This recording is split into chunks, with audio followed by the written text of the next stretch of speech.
Merlin carries her to the edge of the lake because she came from, you know, her home was beside a lake, and that's her most treasured memory is of her home and days when she was happy with her family. So he remembers this and takes her to the side of the lake, and she dies there in his arms, promising that she will repay the favour someday. When you have a really, you know, hugely dramatic scene, something that requires a lot of, say, focus and concentration that you want to zone in on, it helps sometimes to be in a more controlled environment.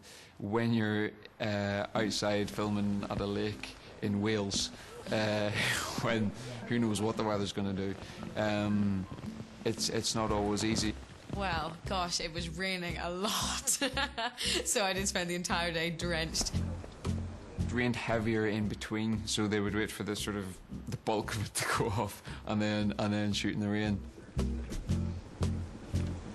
Well, I felt so sorry for him that day because he did have to just continue that height of emotion for so long, and while we were shooting his shots, that was just at the part where the weather was absolutely at its worst, so he just constantly had to stop and start and maintain that.